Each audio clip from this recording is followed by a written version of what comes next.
we're talking about the ultimate show planner for online presentations.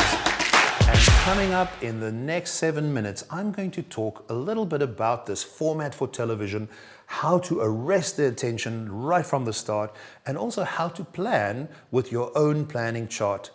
As we get out, I'm sure that you would have seen the initial presentation when I first started. You're welcome to go and look at the replay. Was when we discussed television formats, and in very short idea here is that a television hour is actually really 48 minutes. The reason this happens is because television, as you know, has commercial breaks peppered throughout the hour, and there's also imaging for the channel. And so likewise, for a half an hour show, a soap or a sitcom, sitcoms may be only as short as 21 minutes because of those ad breaks. And what I'd really like to start with tonight is how you can start to populate and work within your hour. Let's say that you're going to do an hour webinar. Where are you going to start, and what is it that you're going to do to get into that material? We started also talking last week actually about how you can break down your material by using a concept fan and getting to know what the detail is of what you're going to share, the very, very essence of your message. And tonight we're probably going to look at more detail how you could go and circle some of those ideas and start highlighting what it is that you'd like to do, because the next thing we'll do on this side would be to go and place that inside that clock of 48 minutes. Now remember, there's normally going to be ad breaks, but for the sake of what we're going to do here, you're going to break down an hour into roughly 6 acts with a beginning and an ending. And that's what it looks like. So first you want to take a shot at potentially the 6 key points that you want to share with your audience in an hour. And what I find is if you place this stuff easily into these blocks, you really start getting a very quick a snapshot of how your talk is going to sit, and you can start working. We're going to talk a lot tonight about how you prioritize the material to decide what goes into the first slot and what may move down to position 4 in that diagram. Of course, once you've done that, the next thing you want to do after the 6 key points, you also want to think about the ending. And you also want to then craft a strong opening. Now, those are probably the 2 most important things, because we're going to focus a lot tonight on where you're going, what that direction is. But if you really think about it, the opening moments are really critical.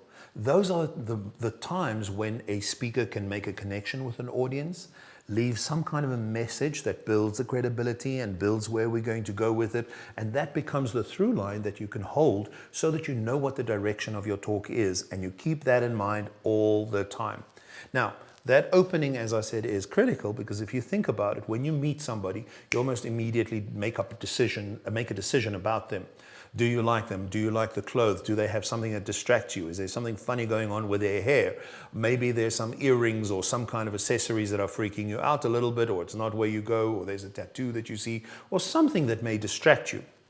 Those first seconds are critical. We talked about it before, and technically this is us keeping the show clean by saying there are 3 seconds for people to make up their mind.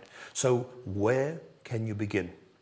Well, in spite of Shirley Bassey singing "Where Do I Begin?", it's truthfully a song that belonged to Andy Williams first back in the 70s. And if you start looking at where to start with this, what it is that you would consider first, I'm going to start by giving you this list, which would probably be initial considerations.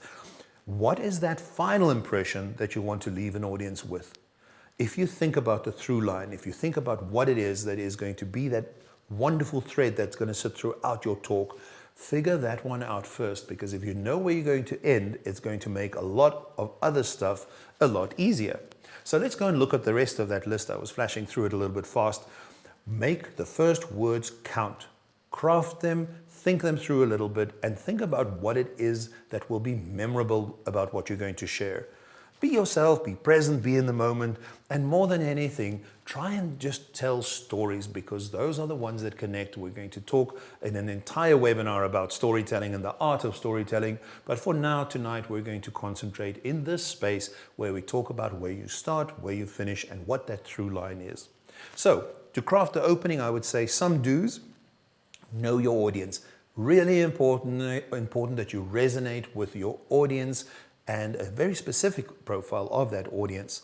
Find the core of your key message, very important, and talk about stuff that you know. This is so easy for me, and it is because of 30 years of my background in television that I can roll out thoughts and ideas and put them together because I love it, and I don't really have to think too hard about it to put those connections together or to make those connections, because I love this so much. And I think that if you speak from your heart, you're always going to go and find some easy things to make a connection with your audience and wonderful stuff that you can share, because we all have an incredible knowledge base.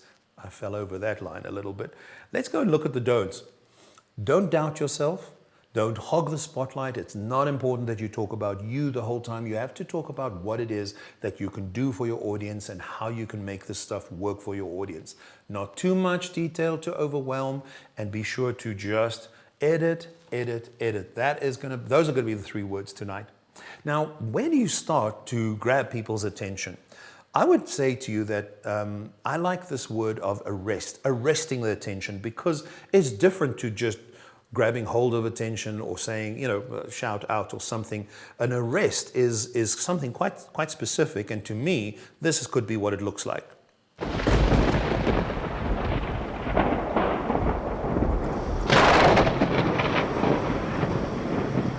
I like it being like thunder or something really noisy that really gets out there and grabs attention, rather than this image, which on the left-hand side is really not where you want to leave your audience, right? The chap is looking a little bit yawny to me, and he looks a little bit tired. So if arresting had to do that in a lightning bolt, grab their attention and move forward, what is it that we're going to do to arrest their attention and get in there? I would say start with something unexpected. If something is a little bit left field and unusual, then you're going to jolt people into noticing. And then the next thing is to work this material to get into your message. Give the headlines up front. Try and use comedy, but be careful, of course. If it's not your thing, try it out a little bit and see if you can get to really make it punchy and make something break the lens. There's such a lot of glass between you and your audience, and you have to work so much harder to just get through that and make that connection. I would say a good place to start once you've done that and you have your departure point is really to go and look at a beat sheet. I would suggest we have a beat sheet on the website if you want to download it or check it out, or in the online courses. The thing in drama, writing series and so for television, is really to go and figure out every single minute's worth of beat that you want to hit. In other words, if you have a 48-minute drama and it's delivered into 6 acts with the opening and the cliffhanger, you would go and look at that beat by beat, minute by minute, and write down the beats that you want to hit. Now, you can flash back to your planning sheet, because if you had that hour and you planned exactly what the 6 different things were as key ideas you want to share, it's going to become really easy to place each one of those key ideas back into a position and start expanding on it with ideas to share. We're going to share a lot more right after this.